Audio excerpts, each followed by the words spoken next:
crapauds font partie des créatures les plus effrayantes qui puissent vivre sans tête.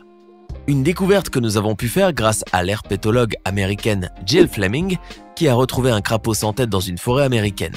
Fait surprenant, il était vivant et semblait même en bonne santé. Pour être plus précis, ce crapaud ne possédait ni yeux, ni nez, ni bouche, ni cou, et malgré cela, ses pattes bougeaient de manière très naturelle. Il croassait même comme un crapaud ordinaire. En réalité, les scientifiques n'ont pu trouver aucune explication précise au fait que ce crapaud ait pu rester en vie, mais prétendent toutefois qu'il s'agit peut-être d'une mutation génétique. Les scientifiques ont aussi réalisé une expérience sur la mouche et ont découvert qu'elle peut vivre sans tête pendant quelques jours. Pendant cette période, les mouches peuvent vivre très naturellement, volant et marchant même mieux, sauf que sans tête, elles ne se reconnaissent pas entre elles. En effet, la femelle considère le mâle sans tête comme un étranger. D'après les scientifiques, la mouche peut vivre sans tête en raison de son incroyable organisme.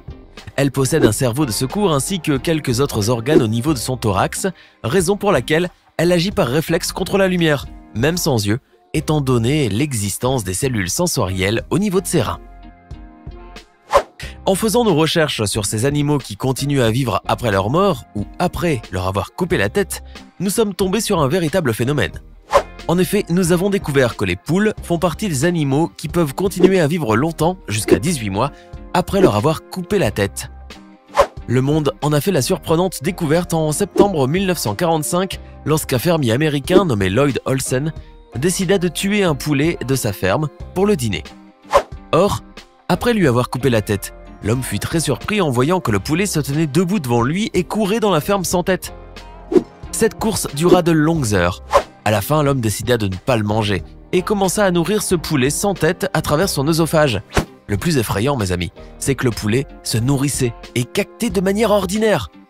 Après quelque temps cependant, l'oiseau mourut à cause d'un incident car il lui était difficile de se défendre et d'échapper aux oiseaux prédateurs. Après l'avoir examiné, les scientifiques découvrirent pourquoi il était resté en vie après qu'on lui eut coupé la tête. En effet, la hache du fermier n'avait pas coupé l'artère carotide du poulet, ce qui l'avait protégé de l'hémorragie et avait maintenu son pouls ordinaire. Ainsi, il pouvait respirer de manière naturelle à travers l'œsophage. Avant que votre cerveau ne commence à divaguer, soyons clairs, on ne parle pas de l'hydre de Lerne, le célèbre monstre mythologique dont les têtes repoussent sans arrêt. L'hydre qui nous intéresse ici est un petit animal aquatique doté de tentacules et affichant une légère ressemblance avec les anémones de mer. Une sorte de mini-kraken quoi. L'hydre n'a rien de particulier, si ce n'est un pouvoir fabuleux. Même découpée en petits morceaux, elle est capable de se reconstituer entièrement. C'est d'ailleurs pour cette capacité que Rebecca Helm, une spécialiste des méduses et de la vie marine de l'université Brown aux États-Unis, lui a donné le surnom de Dr Manhattan du royaume animal. Tout comme John Osterman a réussi à se reconstituer atome par atome, l'hydre peut survivre à des morts extrêmes. Pour observer leur véritable pouvoir, tout ce qu'il y a à faire est de passer une hydromixeur et de placer la purée en résultant au fond d'un bol. Lentement, les restes vont se mettre à bouger et former de petits amas. L'hydre va commencer à prendre forme. Des bouches et de maigres tentacules vont commencer à sortir et d'un coup, il y aura des petits corps partout. Bon là, vous êtes forcément choqués, soit parce que la régénération de l'hydre est phénoménale, soit parce que les scientifiques passent de petits êtres innocents au mixeur. Tous des sadiques, on le sait bien. Mais comment font les hydres pour se régénérer ? Selon une récente étude publiée par des scientifiques de l'Université de Californie, les hydres n'ont pas de cerveau. À la place, leur tête contient des cellules de commandement qui envoient en continu des signaux aux autres cellules pour leur dire ce qu'il faut faire. Pour survivre, l'hydre doit donc garder une partie de sa tête intacte. Même après avoir été réduit en purée, l'hydre n'a besoin que de 5 à 20 de ses cellules de commandement pour donner l'ordre aux autres cellules de se rassembler, formant un gros amas qui reprend sa forme originelle en moins de 4 jours. L'hydre peut même potentiellement créer d'autres corps si assez de cellules de commandement sont intactes. Non, ce n'est pas le nom d'un animal étrange ou rare, mais celui d'un plat japonais connu aussi sous le nom de calamar dansant. Lorsque vous commandez ce plat, vous êtes censé avoir un calamar frais, mort bien sûr. Or, qu'est-ce qui caractérise le calamar dansant ? Eh ben, le plat se base essentiellement sur la sauce soja qui l'accompagne. Tout paraît normal jusqu'à ce que l'on verse la sauce soja qui fait bouger le calamar. Ce dernier commence alors à jouer avec ses bras comme s'il dansait, ce qui suscite la surprise de nombreuses personnes. Heureusement, les scientifiques et les spécialistes ont trouvé une explication à ce phénomène. Tout est lié aux fibres nerveuses de ces merveilleuses créatures qui, même après leur mort, ont une réaction involontaire à cause du sodium présent dans la sauce soja. En effet, le calamar est bien mort et ses bras bougent par réflexe, en réaction au sodium, ce qui nous donne l'impression qu'il est en train de danser. Cette propriété existe aussi bien chez le calamar que chez le poulpe. C'est pourquoi en Corée du Sud aussi, il existe un plat très connu à base de morceaux de poulpe qui bougent dès que l'on verse de la sauce soja dessus, à tel point que les morceaux de poulpe tentent de s'enfuir pour échapper au soja. Le plus étrange chez le poulpe, c'est que ses bras restent vivants après sa mort. Ainsi, il continue à bouger presque 1 heure après sa mort, même après cuisson. Quelquefois, une mauvaise mastication des morceaux de poulpe peut provoquer des mouvements au niveau de l'estomac, mais aussi un malaise important qui peut parfois être fatal.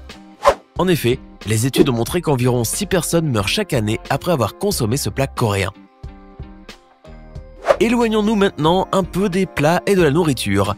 Le cafard se caractérise par sa capacité à vivre sans organes et sans système essentiel pendant 1 heure entière. Les scientifiques prétendent que cette espèce d'insecte peut survivre et résister à n'importe quelle mauvaise condition. Les cafards seraient même capables de survivre à une bombe nucléaire. De même, ils ont prouvé que le cafard pouvait vivre sans tête pendant plus d'1 semaine.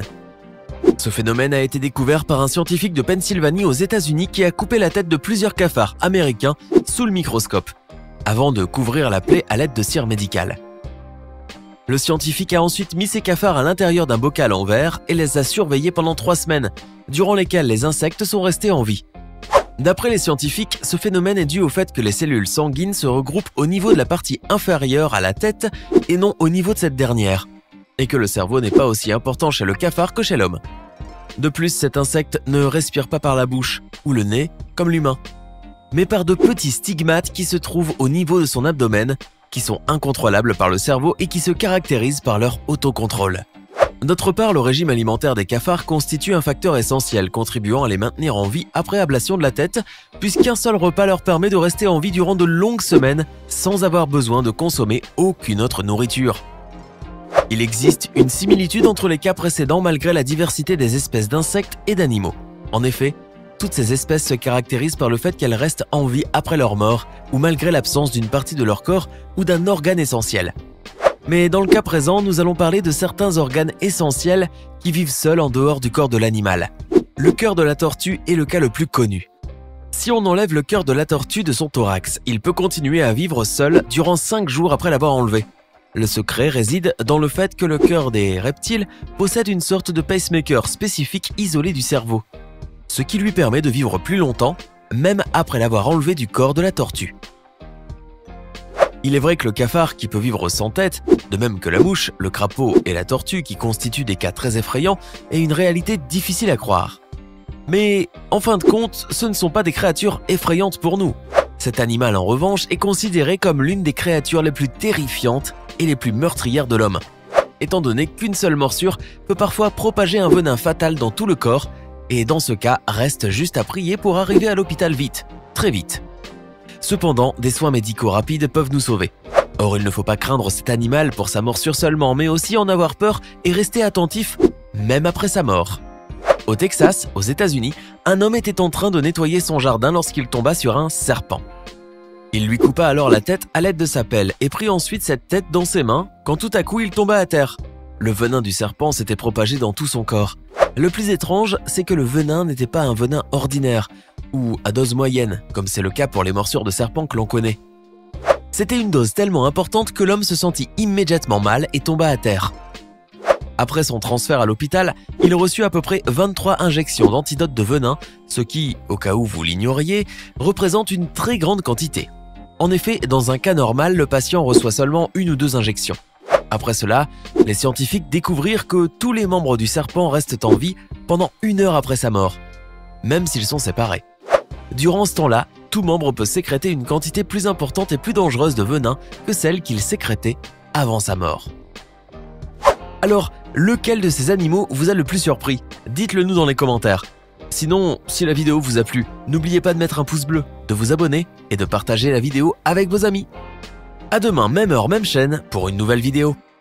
Si la vidéo vous a plu, n'oubliez pas de mettre un pouce bleu, de vous abonner et de la partager avec vos amis.